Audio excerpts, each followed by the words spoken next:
Kabanata 06-10. Umiling si Alex at ngumisi, "Chloe, you are not qualified to lick my toes. Dapat kang umuwi at ang mga daliri ng paa ng mataba na ito. Kung pinasaya mo siya, baka bilhan ka niya ng $2,000 na basura." Ikaw. Sobrang tindi ng galit ni Chloe para siyang time bomb na sasabog na. Sa wakas ay hinabol ng mataba si Chloe, nang susuyuan na niya ito sa kama, ginawan siya ng kalokohan ni Alex. Sabi ng fatty, "Ikaw na walang pera na bastard, tingnan mo ang iyong sarili. Sa tingin mo kaya mo ba itong kwintas na may $30 million price tag? Ano, sa tingin mo ba ay $3,000 lamang ito? Paano kung bilhin? Kakayanin mo ba ang isa? Bibili ka rin ba?" Tanong ni Alex. Nagpasya si Alex na bilhin ang alahas. Masyadong malaki ang utang niya kay Lady Dorothy Essex sa nakalipas na 10 buwan. Ang pagbili ng isang kwintas na nagkakahalaga ng $30 milyong ay maaaring magpasaya sa kanya, at makakuha ng kanyang tiwala sa kanyang kakayahan na protektahan siya. Galit na sabi ni Fatty, "Saan nanggaling ang tanggang ito? Ang daming kalokohan. Chloe, paano mo nakilala ang ganitong klaseng tao? Nababawasan ako sa tuwing kausap ko siya." Umisi si Alex, "Sabihin mo sa akin ng diretso kung wala kang pera, hindi na kailangang magdahilan. Hindi ko gagawing mahirap ang mga bagay para sa iyo. Tutal, isa lang naman ang love in a fallen city. Asawa ko lang ang karapat-dapat, hindi karapat-dapat sa kwintas ang girlfriend mo. Mas maganda kung bibilhin mo na lang yung nasa tabi, which is $3 million. How about it, want to bet?" "Wow, sino ka ba para takutin ako? Dalhin ito sa, pero paano kung hindi mo kayang bayaran?" Sigaw ni Fatty. Wala pang pagkakataong magsalita si Alex. Sabi ni Chloe, "Kung hindi mo kaya, lumuhad ka at tawagin akong nanay mo ng 3 beses. Malamig na tinitigan siya ni Alex. Got it?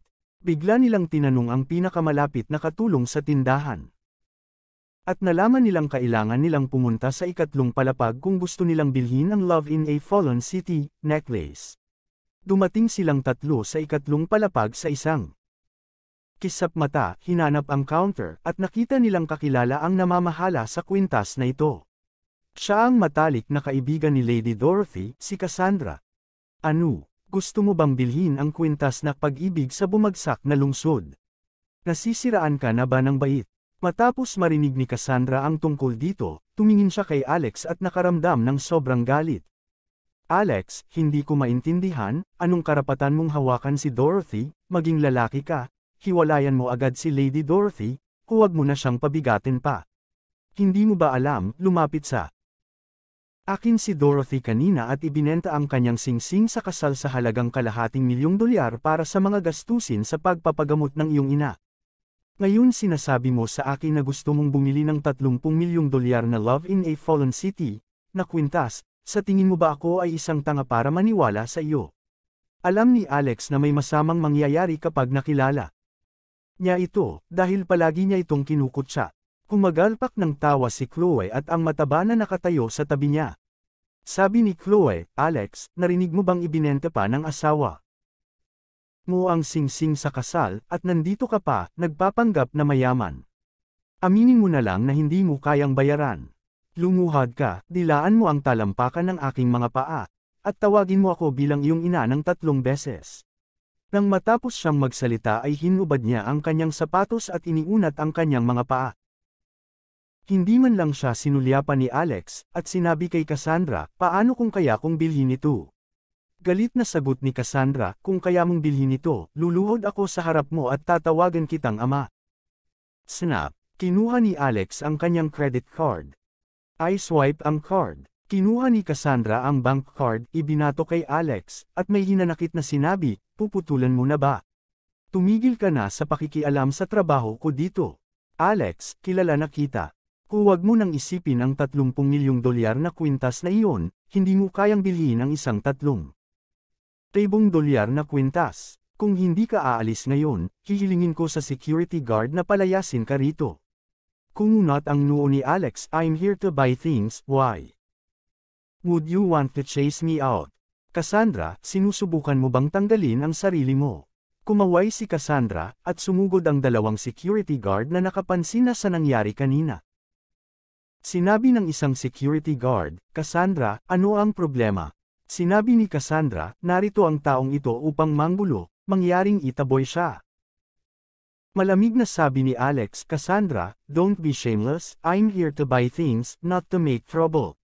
Kung malalaman ng iyong boss ang tungkol sa iyong saloobin sa paglilingkod, sa tingin mo ba ay maaari kang magpatuloy sa pagtatrabaho dito? Hindi ka ba natatakot na magsampa ako ng reklamo tungkol sa iyo sa iyong boss? Pinandilatan siya ni Cassandra, well if you want to buy the Love in a Fallen City necklace, you will need the VIP membership card of LG. Balfour o ang Star membership card ng 1,000 Miles Conglomerate. Kung mayroon kang isa sa mga iyon, maaari kong ibenta ito sa iyo. 1,000 Miles Conglomerate. Natigilan si Alex saglit. Sabi ng isa sa mga security guard, oo, LG. Ang Balfour ay isang subsidiary ng 1,000 Miles Conglomerate. Isipin ang mga kahihinatnan kung susubukan mong gumawa ng gulo dito. Kumunat ang noo ni Alex, wala siyang membership card na yon. Pang-aasar ni Chloe, nagulat ka ba? Tanggapin ang iyong pagkatalo. Paano kung lumuhad ka at dilaan mo ang talampakan ng aking mga paa? Ang lugar na ito ay kabilang sa 1,000 Miles Conglomerate. Kung sinusubukan mong manloko sa isang taya, sinusubukan mong saktan si Lord Lex Gates. Harapin mo. Sabi ni Alex, bigyan mo ako ng ilang minuto. Kinuha niya ang kanyang cellphone, idinial ang numero ni Lord Lex Gates, at sinabing, nasa LG. Nais naming bilhin ni Balfour ang Love in a Fallen City, na kwintas, ngunit wala akong membership card, kaya hindi ko ito mabibili.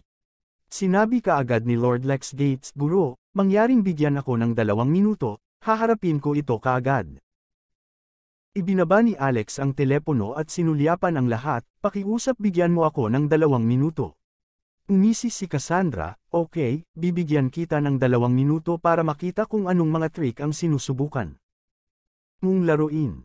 Kung sinasadya mong manggulo dito, tatalunan kita. Sa wakas, wala pang 2 minuto. Isang medyo may edad na lalaki ang nagmamadaling lumapit. Nakita ni Cassandra at ng 2 security guard ang taong iyon at agad na binati ito ng magalang. Bulalas nila, hello, Mr. Jefferson. Siya pala ang general manager ng LG. Balfour, Jefferson. Naisip ni Cassandra na dumating si Jefferson upang tingnan ang nangyari matapos marinig ang ingay. Mabilis niyang itinuro si Alex at sinabing, Mr. Jefferson, ang taong ito ay pumunta dito upang magdulot ng kaguluhan. Wala siyang membership card pero paulit-ulit niyang sinasabi na gusto niyang bilhin ang kayamanan ng aming tindahan, ang Love in a Fallen City, na kwintas. Hahabulin siya ng mga security guard mula dito ngayon. Walang salita, sinampal siya ni Jefferson sa mukha. Grabe ka, siya ang Supreme VIP ng LG. Balfour. Ano? Lahat ay nataranta at hindi nakapagsalita. Samantalang si Cassandra na nakatikip sa mukha, natulala. Lumapit si Jefferson kay Alex at magalang na sinabi, Master Alex, pasensya na po sa pagiging late. Tumingin sa kanya si Alex, so, pwede ko na bang bilhin itong Love in a Fallen City necklace? Yumuko si Jefferson at sinabing, oo, syempre, kaya mo. Oh wait, you can have it if you like it, you don't need to pay anything for it. Ano? Hindi nakaimik si Chloe. Pabalik-balik kay Alex at sa kwintas, bakas ang inggit sa mga mata nito. Ang 30 milyong dolyar na kwintas ay ibinibigay ng ganoon. Bakit? Hindi ba si Alex ay isang basura? Paano siya naging kwalipikado para sa LG? Balfour para bigyan siya ng ganoon kamahal na regalo. Hindi, ako mismo ang bibili. Inilabas ni Alex ang kanyang itim na credit card at ibinato kay Cassandra. Pakiusap, I swipe ang card. Tandaan mo ang sinabi mo kanina, ako ang magiging ama mo pagkatapos kong mabili ang kwintas. Kinuha ni Cassandra ang credit card at namutla ang mukha. Itinuro ni Alex sina Chloe at Fatty at sinabi kay Jefferson, tsaka, itong 2 tao dito, nakipagpustahan sila sa akin ngayon lang na kung binili ko ang Love in a Fallen City necklace, bibilhin nila ang 3 milyong dolyar na kwintas na ipinakita sa billboard. Pumuste ka. Magbabayad ka o hindi ka nagpapakita ng paggalang kay Lord Lex. Agad na hinarang ng security ang 2 tao, sinadya man o hindi. Makalipas ang 1 minuto, beep, matagumpay ang transaksyon. Nang ibalik ni Cassandra ang credit card kay Alex, bahagyang nanginginig ang mga kamay nito. 30 milyong dolyar ang matagumpay na nabayaran. Gaano karaming credit ang aktwal na magagamit sa card na ito? Nagulat si Cassandra. Sa kasamaang palad, ang balanse ng card ay hindi maipakita sa makina. It's unbelievable, bakit nirerespeto siya ni Mr. Jefferson, even saying that he is a supreme VIP? I don't think there has been any supreme card in LG. Balfour. Napuno ng mga tanong ang isip niya. Parang hindi niya maintindihan ang dahilan. Si Alex ay nakatira sa pamilya ng Essex at nagsilbi sa pamilya ng Essex bilang isang yaya. Bakit nagkaroon ng napakalaking kaibahan? Dati, binuhusan pa siya ni Alex ng tubig para panghugas ng paa. Sigaw ni Chloe, imposible, impossible, absolutely impossible. Dapat sira ang makina. Paano magkakaroon ng 30 milyong dolyar ang basurang ito ng isang tao? Hindi man lang siya dapat makapag-withdraw ng 3,000 dolyar. Kayong mga lalaki, i-double check ang transaksyon. Bilisan mo. Sinama ng tingin ni Jefferson si Chloe. So, sinusubukan mo bang balikan ang iyong mga salita dito sa mga subsidiary ng Thousand Miles Conglomerate? Ang lakas ng loob mong pag-alitan si Master Alex. Naghukay ka ng sarili mong libingan. Mga bantay, sampilan mo siya. Ang Thousand Miles Conglomerate ang may pinakamalaking impluensya sa underworld sa California. Siyempre, ang kanilang mga security guard ay kailangang maging pambihira. Matapos matanggap ang mga order, si Chloe ay naipit sa countertop at sinampal ng 100 beses na sunod-sunod. Namamaga ang mukha niya at parang ulo ng baboy. Ang fatty na nakatayo sa tabi niya ay hindi naglakas loob na gumawa ng tunog. Fatty, huwag kalimutan ang tungkol sa mga alahas na may 3 milyong dolyar na tag ng presyo. Paalala ni Alex sa kanya. Mapapaiyak na si Fatty. Para sa kanya, hindi maliit na halaga ang 3 milyong dolyar. Gayunpaman, sa pagharap ng Thousand Miles Conglomerate, wala siyang lakas ng loob na tumanggi. Agad siyang sumagot, Okay, bibili ako kaagad. Nang marinig ito ni Chloe ay nagningning ang kanyang mga mata sa pananabik. Makalipas ang kalahating araw na pamimili dito, bumili lang sila ng bracelet sa halagang 2,000 dolyares. Gusto niyang bumili ng jade bracelet ngunit tumanggi ang mataba, sinabi niya na bibili niya ito pagkatapos ng gabing ito. Ngayong bibili siya ng 1 piraso ng alahas sa halagang 3 milyong dolyar, dapat niyang pasalamatan si Alex. Nang malapit na niyang abutin ang mga alahas, itinulak siya ng mataba. Umalis ka na, sinong nagsabi na para sa'yo ito? Sumigaw si Chloe, kung hindi para sa akin, para kanino ito? Sagot ni Fatty, I'm buying this for my mother. Simula ngayon, ito na ang magiging heirloom ng pamilya ko. Hindi. Kakarapat-dapat na maging asawa ko. Bitch ka lang, tumigil ka sa daydream mo. Galit na galit si Chloe. Sinugod niya ang sarili kay Fatty at nagsimulang makipag-away dito. Sa wakas, nag-utos si Jefferson na kaladkarin at sip-in silang lahat palabas. May halong emosyon na tinignan ni Cassandra si Alex, sa wakas, hindi niya maiwasang magtanong, I don't understand. Paano ka magiging napakayaman, na nakakabili ng basta-basta ng 1 piraso ng alahas na nagkakahalaga ng 30 milyong dolyar, ngunit pinahihintulutan pa? Ni Lady Dorothy na ibenta ang kanyang singsing sa kasal para sa kapakanan ng iyong ina. Nagsinungaling ka ba sa kanya para manipulahin ang nararamdaman niya? Sumagot si Alex, iyon ang negosyo ko, hindi mo maiintindihan. Pagkatapos ay sinabi niya, ilabas ang singsing na iyon sa kasal. Sabi ni Jefferson, bilisan mo. Ang lakas ng loob mo. Dapat mong mabilis na alisin ito kapag nagtanong ang master. Kung hindi, babayaran mo ang presyo. Si Cassandra ay nang ahas na hindi mag-alinlangan, dali-dali niyang kinuha ang singsing, at sinabing, ayon sa patakaran ng kumpanya, ang kumpanya ay nagbayad ng kalahating milyong dolyar para sa singsing na ito ng brilyante. Kung nais mong bilhin ito pabalik, ang presyo ng pagbebenta ay dapat na doblehin, kaya kailangan mong magbayad ng 1 milyong dolyar para dito. Sinampal ulit ni Jefferson si Cassandra at nagmura, doble. Nasisiraan ka na ba ng bait? Hindi mo ba alam ang pagkakakilanlan ni Master Alex? Siya ang may-ari ng Thousand Miles Conglomerate. Kailangan ba niyang magbayad para sa isang singsing na ganito? Masyadong magaspang ang taong ito at hindi mukhang general manager ng isang tindahan ng alahas. Dapat ay galing siya sa underworld. Nanlalaki ang mga mata ni Cassandra, nagdududa sa kanyang mga tainga. Sinabi ni G. Jefferson na pag-aari ni Alex. Ang buong Thousand Miles Conglomerate.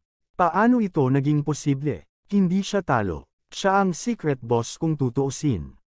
Sinabi ni Alex, tama na Mr. Jefferson, hindi na kailangang isa publiko ito, lilikha lamang ito ng hindi kasiya siyang chismis. Mabilis na sinampal ni Jefferson ang sarili. Pasensya na, Master. Ito ay ang aking mga pagkakamali. Pakitunguhan mo ako ayon sa gusto mo. Hindi nakaimik si Alex. Pagkatapos nun tumingin siya kay Cassandra. Anong ipinangako mo? Nagulat si Cassandra. Pagkatapos nito, ibinaba niya ang kanyang ulo at sinabi sa labis na kahihiyan, Ama. Sabi ni Alex, remember, I don't want anyone to know my identity, including Lady Dorothy. Siguraduhin ilihim mo ito, kung hindi, haharapin mo ang mga kahihinatnan. Alam ni Cassandra kung gaano kalakas ang Thousand Miles Conglomerate. Mabilis siyang tumango nang marinig ang sinabi nito. Sinabi ni Jefferson, Guro, tayo ba? Gamit ang kanyang hinlalaki, gumuhit siya ng isang hindi nakikitang linya sa kanyang leeg. Nang makita at maunawaan ni Cassandra ang ibig sabihin nito, natakot siya kaya bumilis ang tibok ng puso niya. Sabi ni Alex, hindi na kailangan yun, best friend siya ng asawa ko. Isa pa, anak ko na siya ngayon. Bigyan mo siya ng pagkakataon. Let her work here and please take care of her good. Sige, kung ganoon. I-promote natin siya bilang manager sa ikatlong palapag, ano sa tingin mo? Tanong ni Jefferson. Gawin mo ang gusto mo, sagot ni Alex. Si Alex ay may dalang alahas na nagkakahalaga ng milyon-milyong dolyar sa kanyang mga kamay. Sa ilalim ng escort ni Cassandra at Jefferson, naglakad siya palabas ng LG Balfour. Napatulala si Cassandra. It was a blessing in disguise na napromote siya bilang manager. Nagbago ang tingin niya kay Alex. Sa sandaling iyon, isang Rolls-Royce Phantom ang lumitaw. Sa harap nila, ang tao sa kotse ay si Lord Lex Gunther. Nakita ni Cassandra na magalang na sinamahan ni Lord Lex si Alex sa kotse bago ito umalis. Sinabi ni Alex kay Lord Lex Gunther, Lord Lex, may hihilingin akong pabor. Agad na sumagot si Lord Lex Gunther, Young Master, ang hiling mo ang aking utos. Lagi akong nasa serbisyo mo. Kilala mo ba ang taong ito sa pangalang Sir Gaston sa Thousand Miles Conglomerate? Kamakailan ay pumirma siya ng kontrata sa kumpanya ng aking asawa, ang Essex Constructions. Sa reception, nakita kong binubuli niya ang asawa ko at pinakiusapan ko siyang matulog. Anak ng bitch, galit na galit si Lord Lex Gunther. Nasali si Lady Dorothy. Siya ay halos pumirma ng kanyang sariling death warrant, ano ang kanyang buong pangalan? Hindi ko alam, si Sir Gaston lang ang alam ko. Wala bang ganyang tao sa tabi mo? Wala akong natatandaan na sinuman na may pangalan ng pamilya ni Gaston, ngunit susuriin ko ito kaagad. Aalamin ko ito bukas. Sige, hihintayin ko ang balita mo. Tumango si Alex, at sinabi niya, by the way, about the fact that my dad is the founder of Thousand Miles Conglomerate, don't publication it. Itago ito sa kadiliman gaya ng dati at itigil muna ang pagtawag sa akin bilang master mula ngayon, si Mr. Alex na lang. Natigilan si Lord Lex Gunther, saka tumango. Mabuti, ang pagpapanatiling mababa ay maaaring panatilihin kang ligtas. Maraming kalaban sa Thousand Miles Conglomerate. Natatakot ako na baka humantong ito sa inyo ni Lady Dorothy. I will address you Mr. Alex kapag nasa labas na tayo. Namilog ang mga mata ni Alex. Hindi niya ito naisip kanina. Kung iisipin, dapat niyang subukang maging low profile. Ang pangalan ni Lord Lex Gunther ay kilala bilang ang pinakadakilang leader ng gang sa California. Siya ay dapat na nabubuhay sa ilalim ng kislap ng mga baluti at kislap ng mga espada. Siya ay dapat magkaroon ng hindi mabilang na mga kaaway. Pagkatapos noon, naglabas ng isa pang card si Lord Lex Gunther. Ito ang Supreme VIP card ng Thousand Miles Conglomerate. Ang mga gastos sa lahat ng mga subsidiary ay tatanggalin. Kunin mo, may iligtas ka nito ng maraming problema at maaaring itago ang iyong pagkakakilanlan. Sige. Aalis na ako, sabi ni Alex. Guro, hayaan mo akong ihatid ka pauwi, pupunta sa tirahan ng Essex. Sagot ni Lord Lex. Nag-isip si Alex. Tiyak na hindi siya makakapasok ngayon sa tirahan ng Essex dahil baka mabalian ng ulo ang kanyang biyenan. Ipadala mo ako sa isang hotel, magagawa ng kahit anong hotel. Ang Golden Age of Youth Hotel ito. Bulalas ni Lord Lex. Kailangan ba yun? Tanong ni Alex. Iyon ang pinakamahal at marangyang hotel sa California. Umiti si Lord Lex Gunther at sinabi, Guro, pag-aari mo rin yan. Habang nakahiga siya sa kama ng pinakamarangyang Presidential Suite sa Their Golden Age of Youth Hotel, hindi makatulog si Alex. Masyadong overwhelming ang nangyari ngayon. Hindi niya inaasahan na ang kanyang ama ay nagtago ng isang malaking lihim, Thousand Miles Conglomerate, pinakamakapangyarihan sa underworld ng California. Ibig sabihin ba nito ay ang kanyang ama ang pinakamalakas din na amo sa ilalim ng lupa? Totoo bang ang pagkamatay niya ay dahil sa aksidente sa trapiko? O may higit pa dito kaysa sa nakita ng mata? Sa hating gabi na, nang sa wakas ay nakatulog siya ng mahimbing, nagising siya sa alarm ng kanyang telepono. Bumangon siya at sinugod sa ospital. Sa huli, pagdating niya sa ospital, nakita niya ang ilang mga doktor na nakapaligid sa higaan ng kanyang ina. Kabilang sa kanila, naroon din si Dr. Cheryl Coney, isang magandang doktor na may mainit na katawan. Nabigla siya, akala niya may masamang nangyari sa kanyang ina. Mabilis siyang nagtanong, Dr. Cheryl, anong problema ng nanay ko? Lumalala ba ang kalagayan niya? Si Dr. Cheryl na nakasuot ng puting Amerikana at maskara ay tumalikod at sinabing, huwag kang mag-alala, hindi lumala ang kanyang kondisyon, ngunit nagpakita ng mga palatandaan ng pagbuti. Natigilan sandali si Alex, at gulat na sinabi, talaga, tumango si Dr. Cheryl. Oo, bago ito naisip namin na masama ang kalagayan ng iyong ina, at kailangan niyang operahan kaagad. Sa hindi inaasahang pagkakataon, mabilis itong na-stabilize, at bumalik sa normal ang lahat ng indicator. Ang iyong ina ay may napakalakas na kalooban na mabuhay. Ito ay kahanga-hanga. So, hindi na kailangan ng operasyon. Mag-inspection muna tayo. Kung maayos ang lahat, hindi na kailangan ng operasyon. Ang operasyon ay may mga panganib din. Makalipas ang 2 oras, ang ulat ng inspection ay lumabas. Tumango si Cheryl at sinabing, mabuti naman, hindi kailangan ng operasyon, at ayon sa aming obserbasyon, tumaas ang pagkakataon ng iyong ina na magising, na nagpapahiwatig na siya ay may kamalayan, at patuloy ko siyang gagamutin sa pamamagitan ng acupuncture. Tuwang-tuwa si Alex at niyakap siya ng mahigpit. Salamat, Dr. Cheryl. Natuwa siya. Ito ang unang pagkakataon na ang sitwasyon ng kanyang ina ay nagpakita ng anumang pagbuti sa loob ng 10 buwan. Agad namang kumunat ang noo ni Dr. Cheryl na biglang niyakap ni Alex. Napagtanto niya na hindi niya intensyon na asarin siya, kaya hindi niya ito sinisisi, ngunit tinapik siya sa kanyang likod. Okay, alagaan mong mabuti ang iyong ina, ipagpatuloy mo. Okay, sabi ni Alex. Pwede mo ba akong bitawan? Tanong ni Dr. Cheryl. Sige, sagot ni Alex.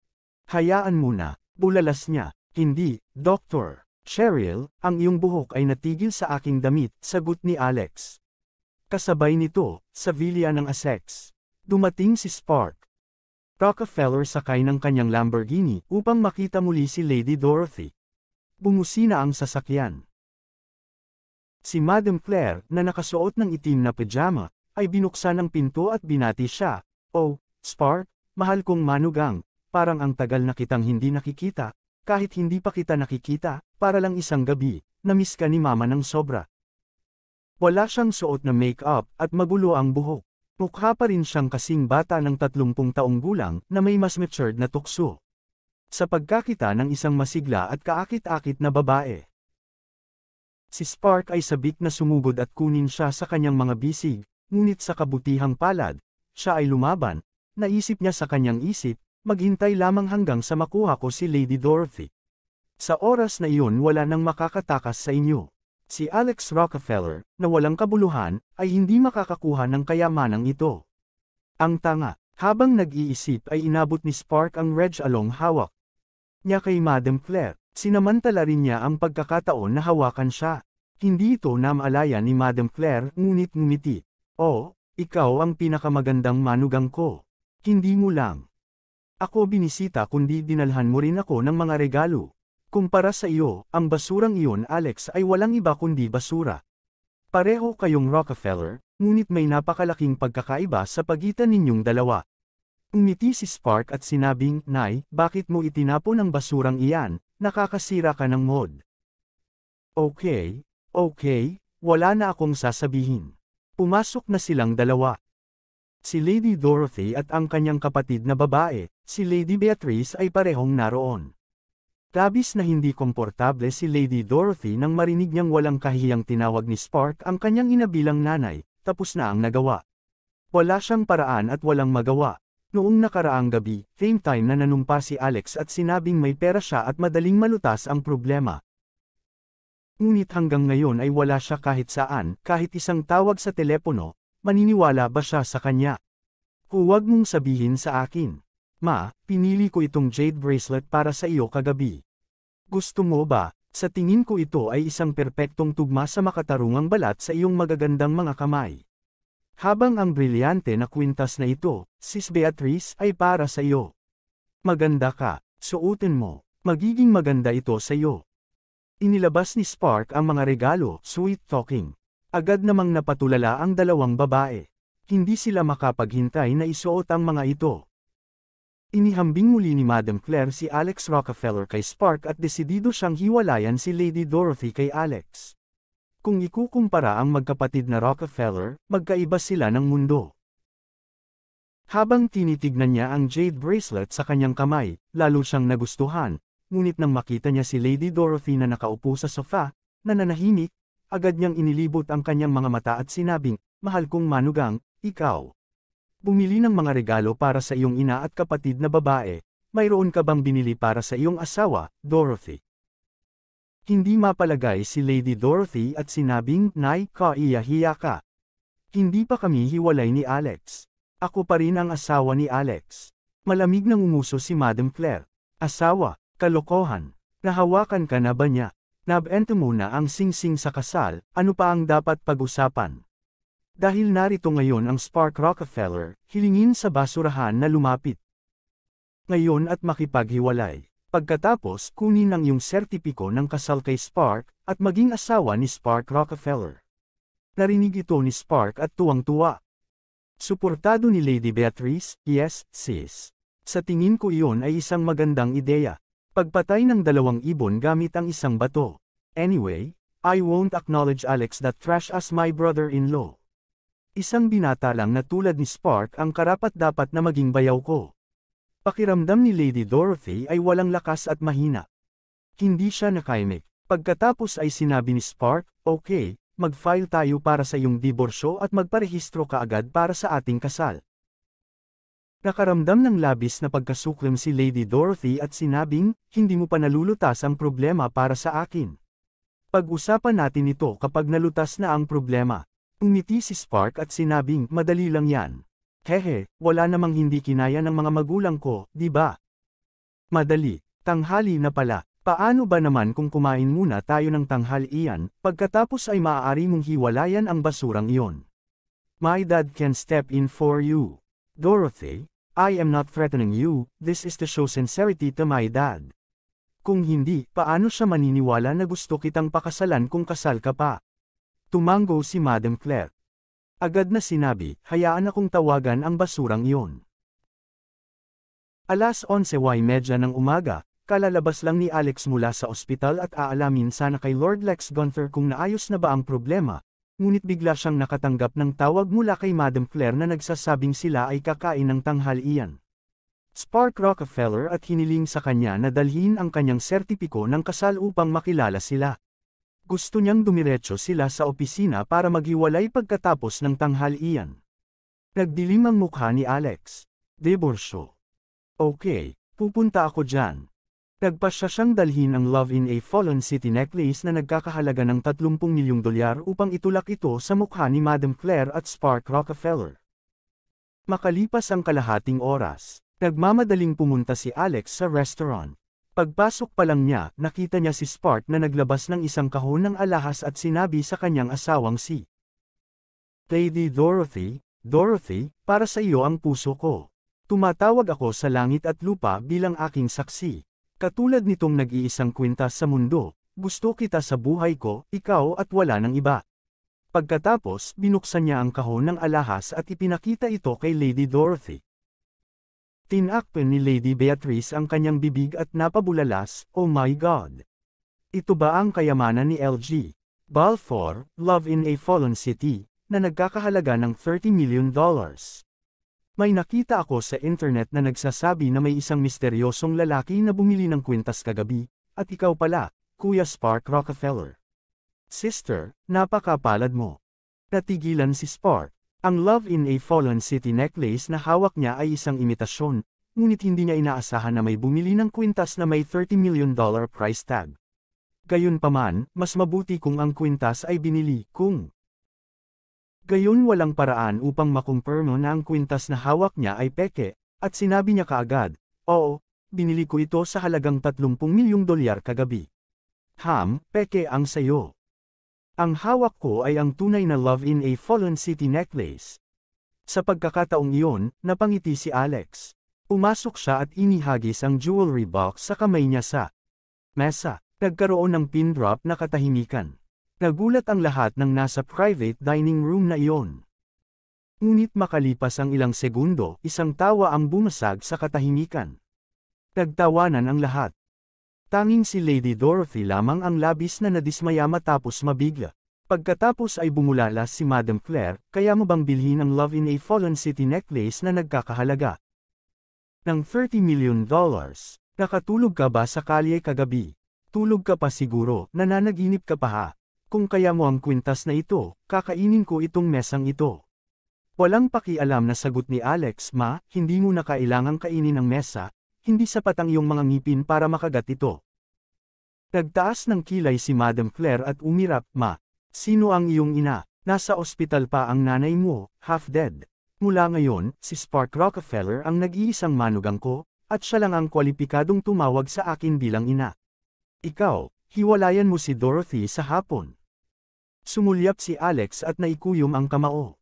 "Ano, galit ka ba? How dare trash like you be angry at me?" "Dare na bugbugin ako." Itinuro ni Madam Claire ang kanyang ulo, "Halika, dito, talunin mo ang ulo ko, kung maglakas loob kang talunin ako, talo ako."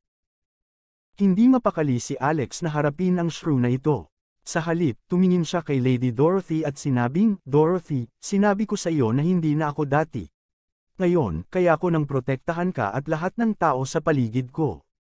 Ang Love in a Fallen City necklace sa loob ng jewelry box na ito ang patunay. LG, isa lang ang Love in a Fallen City necklace ni Balfour, ang nag-iisa sa mundo, which is exactly the one I bought, the rest are fake. At saka, nakuha ko ang aming singsing sa kasal, at nasa kahon na ito. Sa sandaling tumigil siya sa pagsasalita, narinig niya si Madam Claire na humahagalpak ng tawa. "Makinig ka, Dorothy. Makinig kang mabuti, anong klaseng kalokohan ang ibinubulalas niya? Napakawalandia, malamang na baliw na siya. How dare he say na peke ang Spark's Love in a Fallen City necklace? Ang sa iyo ba ay tunay? Dapat peke rin ang sayo." Sabi ni Spark, "Oo. Alex, ito ay isang tunay na eye-opener, grupo ng kalokohan. Sa katayuan ko ngayon bilang Spark Rockefeller, sa tingin mo ba gagamit ako ng pekeng kwintas para manlinlang ng mga tao? Ang $30 milyong ay walang halaga sa akin, ngunit paano ang tungkol sa iyo? Lumuhad ka kay Mama nang hihingi ng $250 milyong kahapon. Walang maniniwala sa iyo." Narinig ni Alex na tinawag ni Spark si Madam Claire bilang kanyang ina. Hindi siya nakaimik. Tumingin siya kay Lady Dorothy, "Dorothy, naniniwala ka ba sa akin?" Hindi makapaniwala si Lady Dorothy sa kanya. She asked, "Let me ask you, sabi mo may paraan ka para masolusyonan ang threat ng Thousand Miles Conglomerate, nagawa mo na ba?" Sinabi ni Alex, "Ginagawa ito ng aking mga tao, malapit na ang balita." Tumawa si Spark at sinabing, "Sinungaling ka, may kakilala ka ba sa Thousand Miles Conglomerate? Lumuhad ka man sa harap ng pasukan ng Thousand Miles Conglomerate sa loob." Nang 3 araw at 3 gabi, walang tutulong sa iyo. Nagsalita ka ng smack. Bumantong hininga si Lady Dorothy at walang sinabi. Alam niyang hindi siya dapat umasa sa kanya. Sa sandaling ito, tumunog ang cellphone ni Alex. Tiningnan niya ang caller ID sa screen, at ito ang boss ng Thousand Miles Conglomerate na si Lord Lex Gunther. Sinagot niya ang tawag. Sinabi ni Lord Lex Gunther sa kabilang panig, "Guro, nasuri ko na ang bagay na ito, at natagpuan ko na ang tao. Gusto mo bang lunurin ko ang taong ito?" Tuwang-tuwa si Alex at tumingin kay Spark. Naalala niya ang sinabi sa kanya ni Lady Dorothy kahapon na gusto nitong maghiganti gamit ang sarili niyang mga kamay. Sinabi niya kaagad, napakadali sa kanya, ako na ang bahala sa kanya. Sinabi ni Lord Lex Gunther, "Okay, nasaan ka, guro?" "Sasanduan kita," sabi ni Alex, "huwag kang mag-alala, pupunta ako dyan." Sumagot si Lord Lex Gunther, "Okay, I'm at Hell's Angels." Binaba niya ang tawag. Sabi ni Alex kay Lady Dorothy, "Naresoldo na, hindi ka natatantanan ng Thousand Miles Conglomerate. Nahanap na ang bastos na si Sir Gaston. Kung maglakas loob siyang mag-isip tungkol sa paglalagay ng daliri sa iyo muli, ako mismo ang maghihiganti sa kanya. Papatayin ko siya." Then right after that, nakaramdam siya ng gutom. Umupo siya, kumuha ng mangkok ng salad at nilamon iyon. Nang makita siya ni Madam Claire na parang gutom na hipo na kumakain, tinapunan niya ito ng masamang tingin.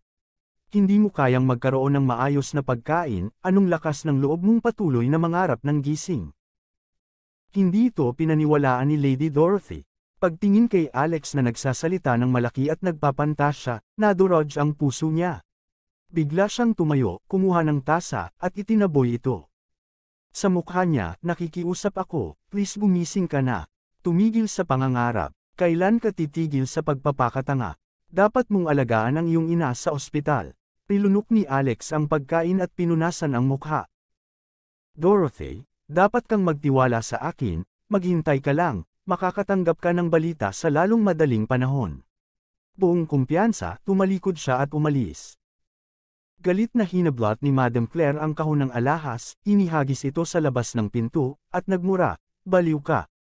Dalhin mo ang dagwang sirang kahon mo. Sino ang nakakaalam kung ano ang nasa loob? Labas. Kung alam kong basura ka noon, hinding-hindi ako papayag na pakasalan mo si Dorothy." Pop. Binuksan ang kahon ng alahas. Sa loob parehong nahulog ang wedding ring at ang Love in a Fallen City necklace. Natigilan si Madam Claire, hindi niya inaasahan na may kwintas sa kahon. Kinuha ni Alex ang wedding ring. Nang kukunin na sana niya ang kwintas ay kinuha iyon ng isang babae. Pagtingin sa itaas, ito pala ang magandang Dr. Cheryl Coney. Si Dr. Cheryl, bakit ka nandito? Bahagyang nagulat si Alex. "Nandito ako para kumain kasama ang isang kaibigan." Bahagyang nagulat siya matapos masulyapan ang Love in a Fallen City necklace, at ngumiti, "Ang ganda ng necklace, dapat mong alagaan, nandito ka na." "Hindi ba maganda?" Umiti ng mapait si Alex. Gumastos na siya ng 30 milyong dolyar sa kwintas. Ngunit ito ay itinapon na parang basura. "Eto, maaari mong makuha ito." Ang iba ay iniisip na ito ay peke pa rin. Pagkatapos niyang magsalita ay umalis na siya nang hindi lumilingon. Tulala na hinawakan ni Dr. Cheryl ang kwintas at tuluyang tumingin sa mga tao sa pribadong dining room.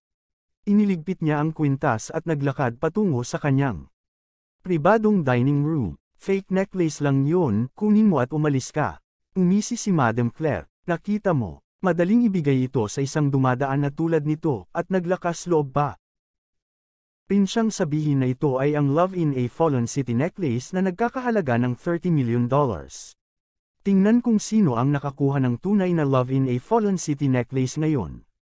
"Dorothy, dapat kang magpasalamat kay Spark, panatilihin ang regalo.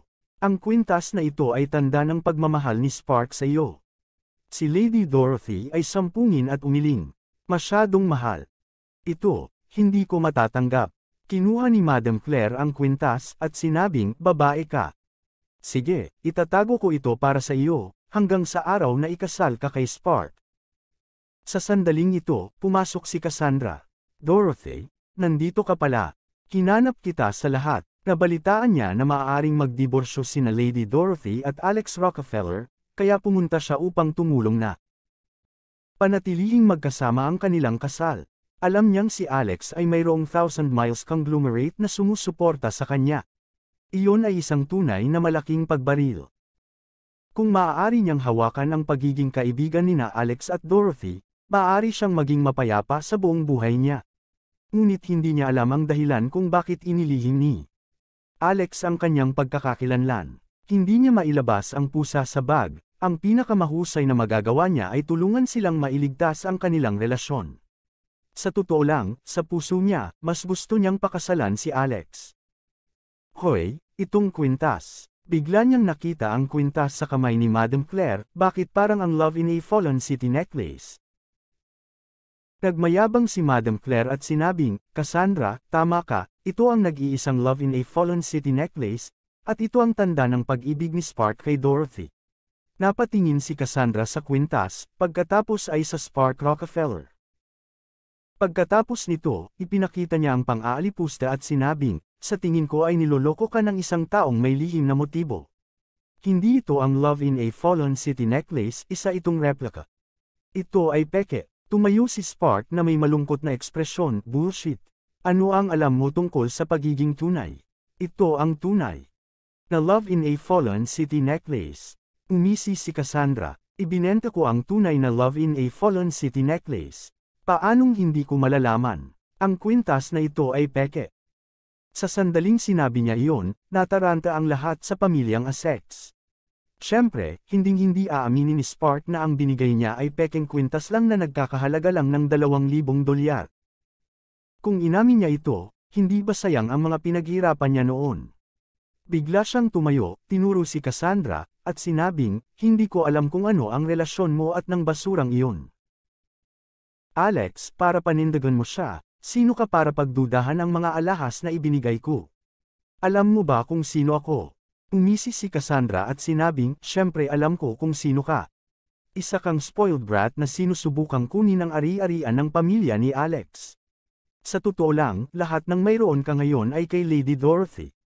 Inagaw mo ang kanyang kayamanan at ngayon ay binigyan mo siya ng isang piraso ng pekeng alahas para makuha ang kanyang katawan, napakawalandiya mo.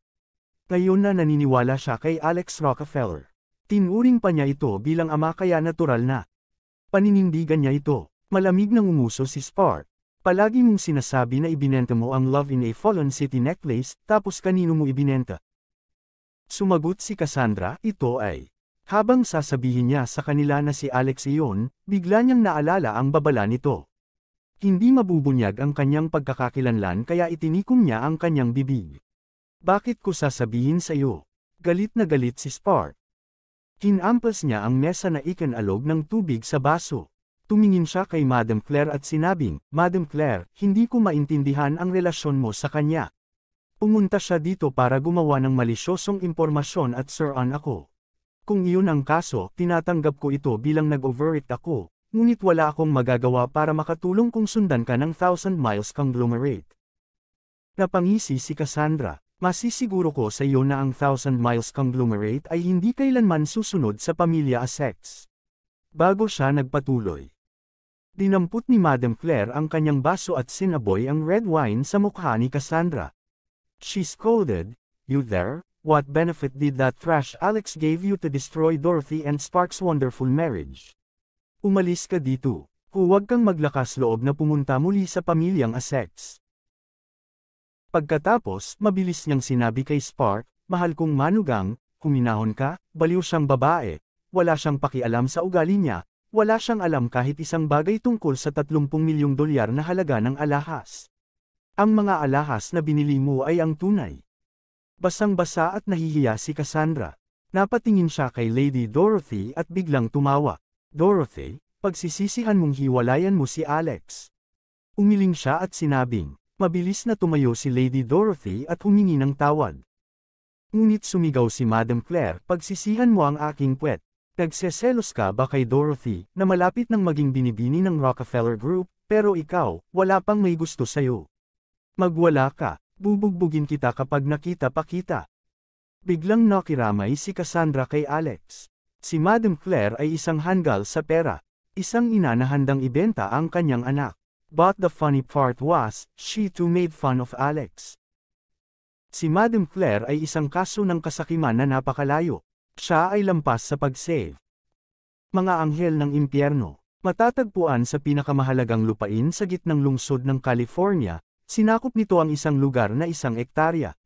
Ito ang maalamat na pinakamalaki at top-notch clubhouse sa California. Karaniwan, ito ay bukas lamang sa mga executive ng Thousand Miles conglomerate. Otherwise, big shots ang mga makapasok sa clubhouse. Pumara si Alex ng taxi at sinabihan ang driver na pumunta sa Hells Angels. Hindi makapaniwalang tumingin sa kanya ang driver. Gusto niyang itanong kung bakit siya pupunta sa Hells Angels. Gayunpaman, dahil sa takot, hindi siya nagtanong. Sa buong paglalakbay, tahimik siya. Pinatay pa niya ang radyo. Hawak ni Alex ang wedding ring habang nagtatampo. Hindi niya pinansin ang ekspresyon ng driver. Spark Rockefeller, napakasama mo at walang hiya, hahayaan kitang makatikim ng sarili mong gamot. Gagamitin ko ang kapangyarihan ng Thousand Miles conglomerate para patayin ka. Pero masyadong boring yun. Magsaya tayo at tingnan kung anong uri ng mga trick ang maaari mong laruin. At ikaw, Madam Claire, ipapakita ko sa iyo na walang halaga sa akin ang Spark Rockefeller na binibiro mo. Kung iisipin, nalaman na niya. Binuksan ni Alex ang kanyang mga mata, na puno ito ng determinasyon at kumpiyansa.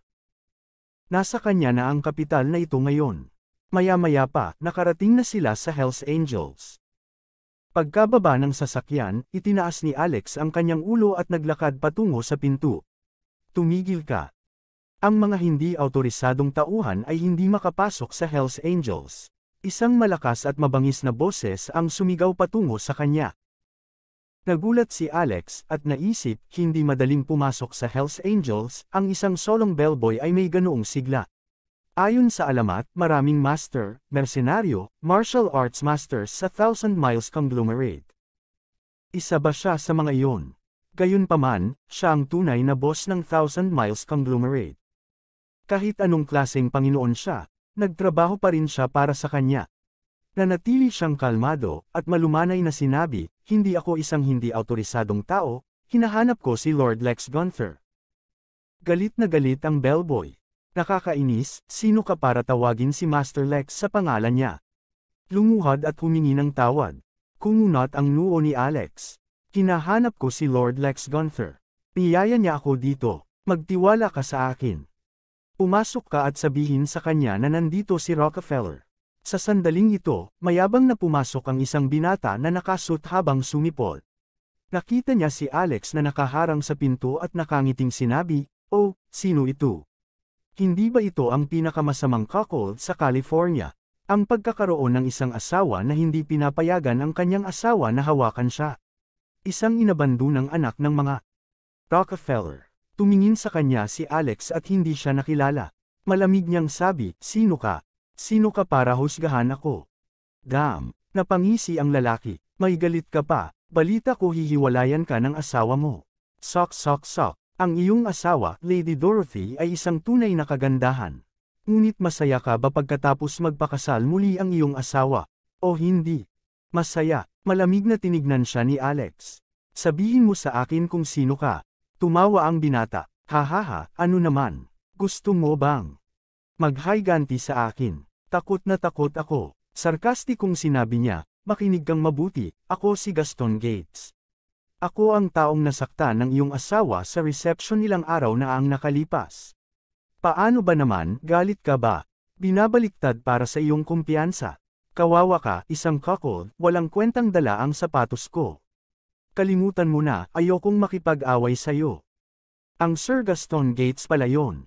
Ang taong ito ay hindi isang malaking shot, isang pamangkin lamang ng isang executive sa isang subsidiary ng Thousand Miles conglomerate.